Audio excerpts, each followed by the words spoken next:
कुर्ती की कटिंग के लिए सबसे पहले हम एक कपड़ा ले लेते हैं।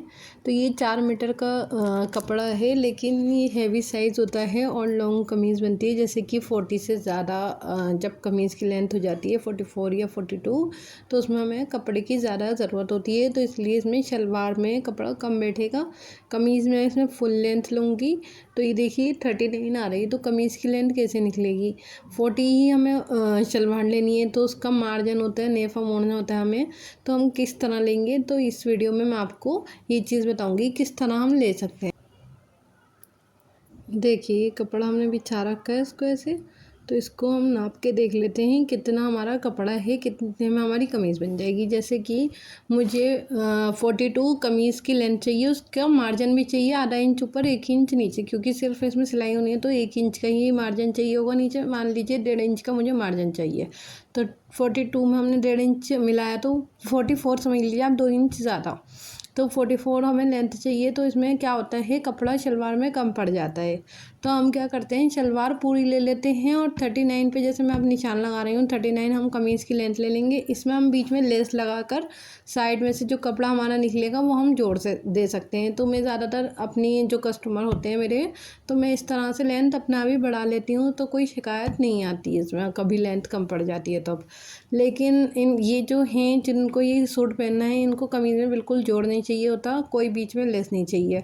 तो इनको बिल्कुल सिंपल सादी कमीज़ चाहिए फुल। लेकिन उन्होंने कहा है कि शलवार में जोड़ आ जाए तो कोई बात नहीं है, तो हम शलवार में जोड़ ले लेंगे। लेकिन उन्होंने कहा है बेल्ट नहीं सीना, क्योंकि बेल्ट कम होती है 27 इंच की 28 इंच की, फुल हैवी साइज़ की 27-28 इंच की होती है। तो इस वजह से उन्होंने बेल्ट लगाने को भी मना करा है कि जितना शलवार की चौड़ाई आएगी उतना पूरा ही मुझे कपड़ा लेना होगा।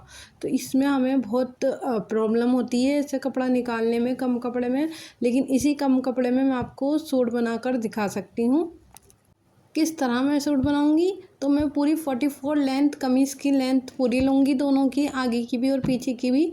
और शलवार में मैं पूरा जोड़ डालूँगी। कपड़ा मुझे अलग से चाहिए होगा, तो इसी कलर के कपड़े का मैं जोड़ डाल दूँगी। तो आप भी इसी तरह शलवार में जोड़ डाल के पूरा सूट तैयार कर सकते हैं, क्योंकि हमारा पूरा सूट शलवार में जोड़ डालने के बाद, ऊपर नेफे पे जोड़ डालने के बाद पूरा हो सकता है। तो उसमें वो चीज़ दिखती भी नहीं है कि अंदर आपने कौन से कलर का कपड़ा लगाया है। हमें कलर यही मैच करना है, लेकिन वो सिंपल सादा कपड़ा ही मुझे लगाना पड़ेगा। तो इस तरह से हमारा पूरा सूट रेडी हो जाएगा, पूरा सूट सिलकर रेडी हो जाएगा, ठीक है। तो इसी तरह आप भी कर सकते हैं। अब अदरवाइज़ कमीज़ में आप बीच में जोड़ लगा लेंगे, लेस लगा लेंगे दामन पे, और कमीज़ की लेंथ बढ़ा देंगे साइड में से कपड़ा निकाल के, वो ज़्यादा बेटर रहेगा। अब हमें क्या करना है, इसको 2 फोल्ड में कपड़े को बिछाना है। लेकिन किस हिसाब से हम 2 फोल्ड में बिछाते हैं, देखिए मैंने कपड़ा लिया है, उसको 2 फोल्ड में बिछा दिया है। लेकिन किस तरह बिछाना होता है, हमें चौड़ाई लेनी होती है। जैसे ये फ्रंट है और फ्रंट का एक हिस्सा पीछे दबा गया है और एक हिस्सा ऊपर आ रहा है, तो इस तरह से हमें मोड़ के बिछाना होता है कमीज़ को पहले। लेकिन इसकी जो चौड़ाई है वो किस तरह हम लेते हैं, जैसे कि हिप के हिसाब से हम चौड़ाई लेंगे, क्योंकि हिप अगर चेस्ट हैवी होते हैं तो चेस्ट के हिसाब से ली जाती है। अगर दोनों चीज़ें बराबर होती हैं तो कोई बात नहीं है। लेकिन अगर हमारे हिप हैं 24, तो 24 का 12 हो गया, 12 में हम 2 इंच मार्जिन ले लेंगे, 14 इंच। तो हमें 14 इंच का कपड़ा मोड़कर बिछाना होगा। इस तरह से हम ले सकते हैं। जैसे कि मान लीजिए 24 इंच हमारे हिप आ रहे हैं, फ्रंट का ही बता रही हूँ, और 20 इंच हमारे चेस्ट आ रहे हैं, तब भी हमें हिप का ही करना होगा। लेकिन अगर चेस्ट आ रहा है हमारे 22 इंच का और हिप आ रहा है 20 इंच का, तब हमें चेस्ट के हिसाब से इसको बिछाना होता है, क्योंकि उसमें मार्जिन ज़्यादा दिया जाता है चेस्ट में, इसलिए, ठीक है ना। हिप में कम मार्जिन दिया जाता है, चेस्ट में ज़्यादा मार्जिन, 2 इंच का 2.25 इंच का हम मार्जिन दे सकते हैं। लेकिन हिप में 1.5 या 1 इंच का ही मार्जिन दिया जाता है, इसीलिए उसके हिसाब से हमें बिछाना होता है। कि हिप अगर 12 इंच है तो उसमें हम 2 इंच प्लस करेंगे, 14 इंच का मैं ये कपड़ा बिछा लूँगी। तो इस तरह से आप देख सकते हैं मैंने फोल्ड करके बिछा लिया। अब हमारा ये इंची टेप का काम शुरू हुआ है। तो 44 लेंथ मैंने आपको बताया था कि मैं 44 इंच लूँगी, तो मैंने 44 लेंथ ले ली है, 44 इंच लेंथ ले ली है। उसके बाद अब मैं आर्म होल की लेंथ, जैसे आर्म होल का जो हमारा निशान लगता है वहीं हमारा चेस्ट का, अपर चेस्ट का भी निशान लगाते हैं हम उसमें। तो हमें यहाँ पर 8 इंच 7.5 इंच हम ले लेते हैं। अभी साइज़ में 7.5 इंच सही रहता है, तो 7.5 इंच ले लिया मैंने। और 16 इंच बैक और हिप ले लूँगी मैं 22 या 23। तो यहाँ पर ये ज़्यादा नीचे पहनती हैं तो यहाँ पर 24 ही लेंगे, लेकिन नॉर्मली जो सब पहनते हैं वो 21-20 ही पहनते हैं ज़्यादातर। तो ये ज़्यादा नीचे पहनती है, इनके हिसाब से जो जैसे पहनता है उसके हिसाब से हम ले लें तो ज़्यादा बेटर रहता है। तो ये 24 पहनती हैं, नीचे तक के दामन ओपन पहनती हैं, चाक थोड़े कम खुले ही होने चाहिए उनके, तो इस वजह से मैं इस तरह से ले लूँगी। मैं पहले चौक से ही मतलब मेरा हाथ से ऐसा है कि चौक से मैं हाथ से निशान लगा लिया करती थी। अब ये मैंने 2-3 महीने पहले स्केल लिए हैं, तो मैं अब स्केल से ही लगाती हूँ। तो स्केल से इस तरह से मैं लगा रही थी लेंथ के निशान। ये सब लेंथ के निशान हैं, इन्हीं लेंथ के निशानों पर हमें चौड़ाई का निशान लगाना होता है। ठीक है, पहले हमें हिप हमें चेस्ट के जहाँ पर हमें चेस्ट का निशान लगाना होता है, यानी कि आर्म होल और चेस्ट का निशान एक लेंथ में लगता है, उस लेंथ का लगाते हैं। उसके बाद बैक, हिप और फुल लेंथ हमें कितनी रखनी है वो हम लगा लेते हैं निशान। उसके बाद मैं स्केल से खींच लूँगी लाइन। अगर आपको नहीं है स्केल तो हाथ से प्रैक्टिस करिए, हाथ से आ जाती है लाइन, बैठ जाती है सही से। क्योंकि अभी तक मुझे 8 से 10 साल हो गए हैं, तो मैं 10 सालों में ये चौक से ही निशान लगाती थी, स्केल से नहीं। लेकिन अब स्केल से लगाने लग गई हूँ, तो मेरा हाथ से भी काफ़ी सही बैठता है। जिसके पास नहीं है वो हाथ से भी लगाने की कोशिश करें, लग जाता है बहुत अच्छा, उससे भी फिटिंग वगैरह आ जाती है। अब मैं यहाँ पर ये चौड़ाई का निशान लगा लूँगी। जैसे हमारे जो मान लीजिए चेस्ट 44 है, तो उसका हमें चौथाई हिस्सा रखना पड़ता है इसमें कमीज़ को बिछाकर। और फिर ये जो होता है इधर के जो हिस्सा होता है वो फोल्ड होता है, और जो ये है ये ओपन साइड है, जहाँ से मैंने 1 पे रखा है इंची टेप। तो इस तरह से हमें चौथाई हिस्सा निकालना होता है और चौथाई हिस्सा में लगा देना होता है चेस्ट, बैक और हिप का भी। तो ऐसे ही मैं बैक का लगा लूँगी 10.5 से, और हिप का भी मैं लगा लूँगी ऐसे ही। हिप की चौड़ाई का निशान भी मैं ऐसे ही लगा लूँगी, जैसे 12 इंच में लगा दूँगी इसमें। तो इस तरह से चौड़ाई का निशान लगता है। हम फोल्ड गोलाई में जो हम नाप लेते हैं, जब मेज़र करते हैं तो हम इस तरह लगा लेते हैं, लेकिन कमीज़ के लिए हमें फ्रंट हिस्सा बिछाकर फ्रंट हिस्से का ही नाप लेना होता है। उसके बाद हम इस तरह से निशान लगा लेते हैं उसका हाफ़ करके। लेकिन अगर हम किसी की मेज़र कर रहे हैं किसी को, तो उसमें पूरा हम राउंड शेप में नाप लेकर उसके बाद हम चौथाई हिस्सा निकाल के लूजिंग वगैरह डाल के, तो ये आगे मैं बताऊंगी कि किस तरह लूजिंग वगैरह डालनी चाहिए बहुत अच्छे से आपकी फिटिंग। अब जो हम ये सब निशान लगा रहे हैं, ये हम स्केल की मदद से भी लगा सकते हैं और अपने हाथ से भी लगा सकते हैं। तो मैंने हाथ से ये सब निशान लगा लिए हैं एक दूसरे को, बैक से चेस्ट को बैक से, बैक को हिप से हमने मिला दिया, और हिप को हमने जो हमें दामन रखना है, जो हम बॉटम है हमारा, उसमें हम मिला देंगे। ये निशान लगाने के बाद आएगी आर्म होल की बारी। तो यहाँ पर अब हम आर्म होल का निशान लगाएंगे। आर्म होल का निशान आप कैसे लगा सकते हैं, जैसे हमें जो हमारे शोल्डर हैं वो हम रखना होता है, वो हमें नेक के हिसाब से रखना होता है। जैसे इनका नेक छोटा है तो हम उसके हिसाब से उनके पूरे रखेंगे, यानी कि 7.5 में पूरा रखूँगी। ठीक है, 5 इंच गला है तो मैं 7.5 रखूँगी, 17 इंच इनके शोल्डर आते हैं। तो इस तरह से हमें रखना होता है, कम करना होता है बैक के नेक के हिसाब से। तो यहाँ मैंने शोल्डर कितने हैं उसके हिसाब से मैं निशान लगा लूँगी। इंची टेप मैंने रख लिया है, देखिए आपको पता नहीं वीडियो दिख रही है या नहीं, लेकिन ये मैंने इंची टेप रख लिया 7.5 इंच पे, और नीचे भी मैं ऐसे ही 7 इंच पे रख कर हम इन दो निशानों को, शोल्डर और क्रॉस फ्रंट का हम निशान लगाएंगे।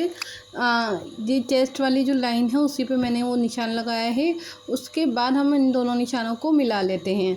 मिलाने के बाद हम राउंड शेप देते हैं, जो राउंड शेप होती है वो होता है आर्म होल। ये मिलाने के बाद आप इस पे आर्म होल शेप दे सकते हैं, थोड़ा सा इधर से लेके थोड़ा सा, ये काफ़ी तरीके से होता है। और अगर आपके पास शेप स्केल है तो आप उससे भी शेप बना सकते हैं आर्म होल की। तो ये हमारी आर्म होल की शेप बन जाती है। पहले हमें पूरा एल बनाना पड़ता है। एल कैसे बनता है, शोल्डर का हमने निशान लगाया, और जहाँ हमने चेस्ट के निशान लगाया वहाँ हमने क्रॉस का निशान लगाया फ्रंट का। उसके बाद हमने वहाँ पर आर्म होल की शेप दे दी। तो ये आर्म होल हमारा इस तरीके से बनता है। एल बनने के बाद हम थोड़ा गोल कर देंगे, उसको शेप दे देंगे, तो आर्म होल की शेप हो जाएगी।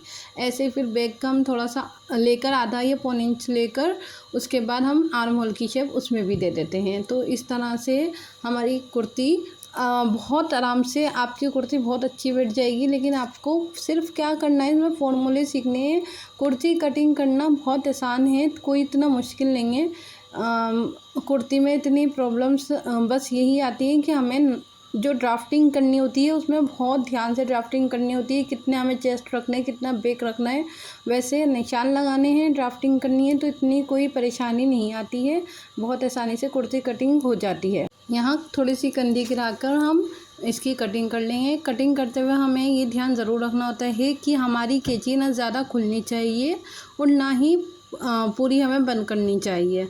सिर्फ बीच के हिस्से से हमें कटिंग करनी होती है और फिर उसके बाद ये कट लगाने होते हैं छोटे छोटे से हमें, जिससे हमें ये याद रहता है जब हम स्टिच करते हैं तो हमें कट के हिसाब से स्टिच करना होता है। तो इससे हमें कोई प्रॉब्लम नहीं आती। कोई जैसे पीछे का बैक ऊपर हो गया और फ्रंट नीचे हो गया, इस तरह की कुछ भी प्रॉब्लम नहीं आती। इसलिए कट लगाने बहुत ज़रूरी होते हैं। हमें काट गले में, चेस्ट, बैक और हिप और दामन में जहाँ पर हम मोड़ेंगे मार्जिन हटा के, वहाँ पर हमें सब जगह कट लगाने बहुत ज़रूरी होते हैं। अब मैंने ही बैक के लिए कपड़ा फ़ोल्ड करके जितना कमीज़ का कपड़ा होता है हम उतना ही बिछा लेते हैं, उससे थोड़ा सा हल्का सा ज़्यादा। और वो बिछाने के बाद हमें आयरन लगानी होती है। आयरन लगाने के बाद अब हम इसके ऊपर फ्रंट रखते हैं, क्योंकि फ्रंट रख कर हम बैक को काटते हैं। हमेशा यही हमारा प्रोसेस रहता है कि फ्रंट रख के हमें बैक काटना होता है। इसलिए हम बैक ज़्यादा काटते हैं। आर्म होल की जो बैक है, आर्म होल की जो ड्राफ्टिंग है वो हम ज़्यादा करते हैं, ज़्यादा कटिंग करते हैं। उसके बाद हम आर्म होल की जो फ्रंट की शेप है बाद में काटते हैं। तो ये बैक के हिसाब से हम फ्रंट काटते हैं। फिर वो बैक कटिंग करने के बाद हम आर्म होल का फ्रंट भी काट लेते हैं। तो इस तरह से हमें बिल्कुल बराबर बिछाना होता है। अगर हमारा ज़रा सा भी इधर उधर हो गया है तो हमारी फिटिंग सही नहीं बैठेगी। क्योंकि ज़्यादातर मैं ये देखती हूँ कि शुरुआत में जो प्रॉब्लम आती है वो ये आती है कि बैक जो है आगे की तरफ आ रहा होता है। उसकी सबसे बड़ी कमी हमारी कटिंग में ही होती है। ये टिप्स आपको किसी ने नहीं दी होगी जो मैं अब आज आपको बता रही हूँ, तो ध्यान से सुनिएगा। जब हम फ्रंट बिछा रहे होते हैं तो हमें बिल्कुल ये जो क्रीज हम पीछे बनाते हैं ना आयरन से, उस क्रीज को पीछे बैक जो हम काटेंगे उस क्रीज पर बहुत अच्छे से बिल्कुल मिलाकर बिठाना चाहिए। अगर मान लीजिए एक पैर मशीन का मतलब या 2 सूत या आधे इंच का भी अगर फ़र्क आ गया तो हमारा जो बैक है वो आगे की तरफ आएगा। जब हम आयरन करेंगे अपनी कमीज़ स्टिच करने के बाद तो वो दिखेगा, तो अच्छा नहीं लगेगा। वहाँ हम सोचेंगे कि कमी कहाँ हुई है।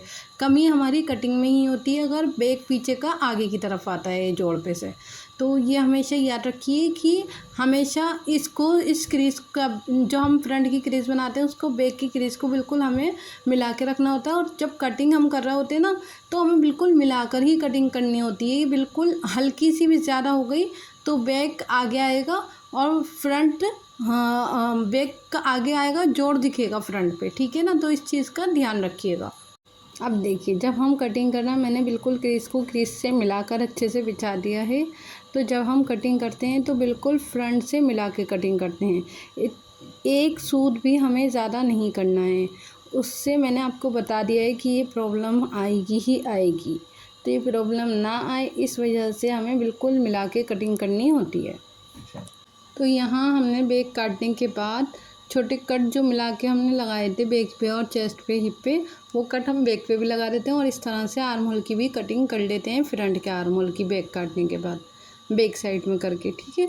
उसके बाद हम बैक का नेक काट लेंगे और फ्रंट का भी नेक काट लेंगे। अब ये जो हमारा कपड़ा बचा है साइड में से, इसमें से हमें स्लीव्स निकालनी है। तो स्लीव्स निकालने के लिए हम क्या करेंगे, इसको हम 4 ते में बिछा लेंगे। जैसे एक है तो उस एक को डबल करके हमने 4 ते बिछा लिए हैं। उसके बाद जो भी एक्स्ट्रा कपड़ा है वो हम निकालेंगे, लेकिन उससे पहले हम लेंथ ले लेंगे। जैसे कि हमारी लेंथ है 22 इंच, 21 इंच, 20 इंच हमें रखनी है, तो हम इसलिए 22 इंच ले लेंगे। क्योंकि ज़रा सा वो थोड़ा बहुत हमें निकालना होता है, कहीं नाक का ना गई, तो इस वजह से 22 इंच हम ले लेंगे। और मार्जिन के लिए भी हमें चाहिए होगा, तो ये मैं 22 इंच की कटिंग कर लूँगी। अब हम ये स्लीव्स कट कर लेंगे। तो स्लीव्स कट करने के लिए हमें लेंथ चाहिए होती है, जो भी एक्स्ट्रा मार्जिन है वो हमने निकाल दिया है। और चौड़ाई हमें चाहिए होती है, जैसे चेस्ट हमारे जितने उतने ही हमें उतनी ही फोल्ड में हमें कपड़ा रखना होता है, तो इसलिए हमें इसमें जोड़ लगाना होगा। और जोड़ लगाने के बाद अब हम इसको स्लीव्स को कट कर लेंगे। तो मेरी वीडियो पसंद आए तो लाइक करिएगा, शेयर करिएगा और कमेंट ज़रूर करके बताइएगा। और सबसे पहले सब्सक्राइब कर लीजिए, क्योंकि आगे आने वाली वीडियो में आपको अच्छी बातें, अच्छी चीज़ें सीखने को मिलती रहेंगी। अल्लाह हाफ़िज़।